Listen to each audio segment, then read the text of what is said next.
గత ప్రభుత్వ పాలనలో ఉన్నప్పుడు ఎక్కడా కూడా దేవాలయాల మీద దాడులు జరిగిన ఇంకోటి జరిగిన ఎక్కడా కూడా మేము దోషుల్ని పట్టుకోండి అని చెప్తా వచ్చాం తప్ప ఎక్కడా కూడా మీరు చేయించారని కానీ మీరు ఉన్నారని కానీ ఎక్కడ ఎందుకంటే తక్కువ అలా కూర్చోబెట్టి ఎలా పడితే అలా మాట్లాడటానికి బాధ్యత ఉంటాం కాబట్టి అలా మాట్లాడలేము.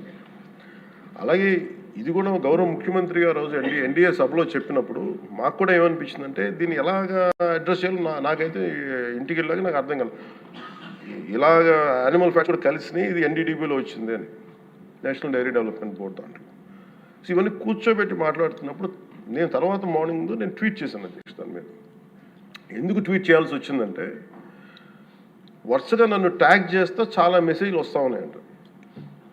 నా ఆఫీస్ నుంచి అన్ని పంపించేటప్పటికి నేను చూసాను ఏం జరిగిందంటే మీరు ఎవరు మాట్లాడరేంటి ఇలాంటి రిపోర్ట్ ఉన్నప్పుడు కూడా మీరు ఎవరు మాట్లాడరు ఏంటంటే అప్పుడు నా ఉద్దేశం ఏముందంటే తిరిగి ఈ దేవాలయాలు జరిగే ఇలాంటివన్నీ ఇవన్నీ కూర్చోబెట్టి దీనికి ఒక రక్షణ ఒక సనాతన ధర్మ రక్షణ బోర్డు లాంటి ఉంటే బాగుంటుంది.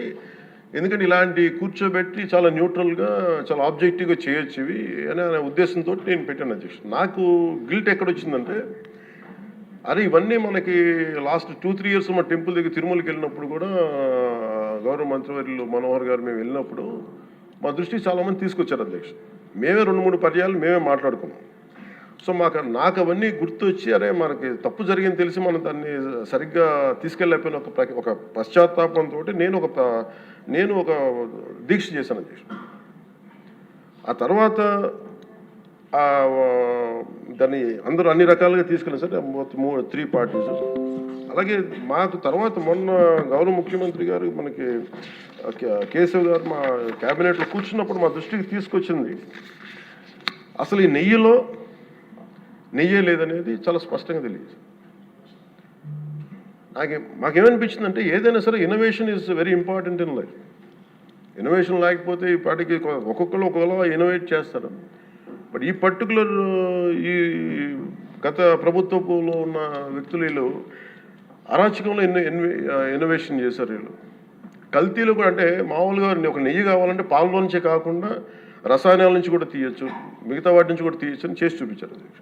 దానికి సంబంధించిన కంప్లీట్ ఈ సిబిఐకి మన ఆ రిపోర్ట్ ఇచ్చినప్పుడు ఎక్కడా కూడా నెయ్యి లేకుండా వీళ్ళు నెయ్యి తయారు చేశారని చాలా స్పష్టంగా తెలియజేశారు.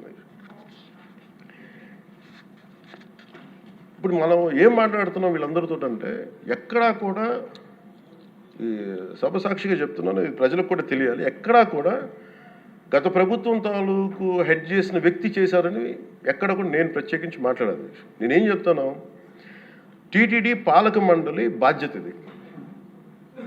మీరు కూర్చోబెట్టి మీరు బాధ్యత తీసుకొని వాళ్ళ పార్టీ ఆ ప్రభుత్వం స్థాపించినప్పుడు వాళ్ళ నియమించిన పాలక మండలి వాళ్ళు చేసిన తప్పులకి సింపుల్ ఏం చేయాలి అధ్యక్ష. ఒక ఇంటర్వ్యూలో కూడా నన్ను అడిగితే నేనేం చెప్పానంటే you mean to say you going to blame the person who headed the last government అంటే my intention is not that.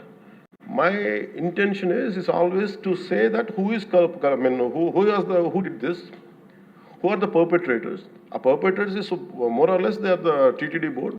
Let them be accountable for that. ఎక్కడ కూడా నేను ఈ వ్యక్తి గురించి మేము మాట్లాడలేదు, ఎందుకంటే డైరెక్ట్గా ఇన్వాల్వ్మెంట్ ఉందని మనం చెప్పట్లేదు. అది ఎందుకంటే వాళ్ళు నియమించిన బోర్డు ఇది. కానీ వాళ్ళు ఏం చేస్తున్నారు అక్కడ కూర్చోబెట్టి ఎక్కడా కూడా సింపుల్గా ఏం చేయాలి దీక్ష. నిజంగా నేనేం చెప్పాను ఆ ఇంటర్వ్యూలో కూడా, ఆయనే తప్పు, నాకు సంబంధం లేదు, మేము పలానా టీటీడీ బోర్డు చేసింది ఇది, ఆ టీటీడీ బోర్డు మీద మీరు నిష్పక్షపాతంగా ఒక కమిటీ వేయండి, ఆ దోషులు శిక్ష పడేలా చేయండి, వాట్ ఎవర్ దాని అవుట్కమ్ ఏముంటుందో దాన్ని బయట పెట్టండి, ఇంత సింపుల్గా తేల్చేయచ్చు. వాళ్ళు వెనకెందుకు వేసుకొస్తున్నారు నాకు ఈ రోజుకి నాకు అర్థం కాదు. ఈ రోజుకి వెనకేసుకు రావాల్సిన అవసరం లేదు. వెరీ క్లియర్ కట్ రిపోర్ట్ ఇచ్చింది. ఇందులో కంప్లీట్గా అసలు నెయ్యి లేకుండా వీళ్ళు నెయ్యి తయారు చేశారు కనుక రసాయనాలతోటి పామ్ ఆయిల్ తోటి వీటన్నిటితో బేస్ చేసుకొని నెయ్యి లేకుండా నెయ్యి తయారు చేశారు. It's very clear cut, it's evident. ఇప్పుడు ఎందుకు ఇంత డిస్కషన్ అవుతుంది అధ్యక్ష, మనందరం కూర్చోబెట్టి ఇంత సభా సమయాన్ని ప్రజలకు ఇవ్వాల్సింది కేవలం తిరుపతి లడ్డు గురించి ఎందుకు మాట్లాడాల్సి వస్తుందంటే, వాళ్ళు నిజంగా కనుక ఉప్పేసుకుని ఉంటే కల్తీ జరిగింది, దానికి తగ్గ లా ఏం కోర్స్ యాక్షన్ ఏం తీసుకోవాలో తీసేసుకుని అయిపోతుంటే దానికి ఎవరైతే పర్పెట్రేటర్స్ ఉన్నారో వాళ్ళకి ఆ శిక్షగా వెళ్ళిపోతారు. అలా కాకుండా అసలు ఆ నెయ్యిలో కల్తీ లేదు, యానిమల్ ఫ్యాట్ లేదు, రిపోర్ట్ ఇచ్చిన తర్వాత ఇవన్నీ. అందుకని ఈ సభ ఈరోజు ఇంతమంది మాట్లాడాల్సి వస్తుంది అధ్యక్ష. మాకు ఏమనిపించిందంటే అధ్యక్ష, దీన్ని క్యాబినెట్ మీటింగ్లో మా దృష్టికి తీసుకొచ్చింది మీకు తెలియజేస్తున్నాను మీ ద్వారా ప్రజలకి. సిబిఐ నేతృత్వంలోని ఈ స్పెషల్ ఇన్వెస్టిగేషన్ టీం ఆ నెయ్యి తయారీకి 1 లీటర్ పాలు కూడా వినియోగించలేదని చెప్పి చాలా ఖచ్చితంగా తేల్చింది. ఆ పామాయిల్లో రసాయనాలు కలిపి తయారు చేసినట్టు చెప్పింది. ఆ ఇతర రసాయనాలు ఏ మూలకాల నుంచి తయారయ్యాయో నిర్ధారణ చేసే సాంకేతికత, దానికై సంబంధించిన టెక్నాలజీ ఆ పర్టికులర్ మా వద్ద లేదనేది ఆ సిట్ తేల్చేసింది. ఈ కేసులో 36 మందిని నిందితులుగా తేల్చింది. శ్రీవారి ప్రసాదాన్ని అపవిత్రం చేసేందుకు ఒక ప్రణాళిక, ఒక ప్లాన్ ప్రకారం కుట్ర జరిగిందన్నట్టు సిట్ తెలియజేసింది. అలాగే దీనికి ముందు ఏం జరిగిందని చూస్తే, తమకి నచ్చిన సంస్థలకి నెయ్యి సరఫరా కాంట్రాక్టులు కట్టబెట్టేందుకు ఒక ప్రణాళిక ప్రకారం టెండర్ నిబంధనలు సవరించారు. నెయ్యి సరఫరాకి సంస్థకి ఉండాల్సిన కనీస వార్షిక టర్నోవర్ 250 కోట్ల నుంచి 150 కోట్లకు తగ్గించారు. రోజుకి 4 లక్షల లీటర్ల పాలు సేకరించాలన్న నిబంధనని తొలగించారు. డైరీ రంగంలో 3 ఏళ్ల అనుభవం ఉండాలన్న నియమాన్ని ఏడాది కుదించారు. రోజుకి 12 టన్నుల వెన్నెయ్య తేయాలన్న నిబంధనను కూడా 8 టన్నులుగా మార్చేశారు. అంటే ఒకరికి నెయ్యి కాంట్రాక్ట్ ఇవ్వాలంటే ఇన్ని నిబంధనల్ని తూట్లు పడిచారు. అది చేసిన తర్వాత మళ్ళీ సవరణ అనంతరం వీళ్ళు ఎంపిక చేసిన సంస్థలు 20-23 మధ్య నెయ్యి సరఫరా చేశాయి. నెయ్యి సరఫరా చేసిన సంస్థకు అందుకు కావాల్సిన కనీస అర్హతలు లేవని సిట్ ఛార్జ్ షీట్లో ఉంది. వీరు నెయ్యి సరఫరాకి ఎంచుకున్న సంస్థలు బోలేబాబా అని కానీ దానికి అనుబంధ సంస్థలు మాల్గంగా, వైష్ణవి డైరీలు 1 లీటర్ కూడా నెయ్యిని పాల నుంచి తయారు చేయాలని స్పష్టంగా చెప్పారు.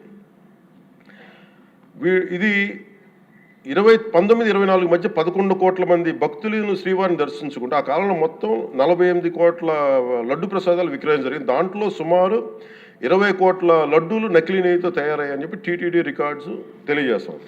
ఆ 11 కోట్ల మందికి రసాయనాలతో నిండిన మన లడ్డూలు పంపించారు.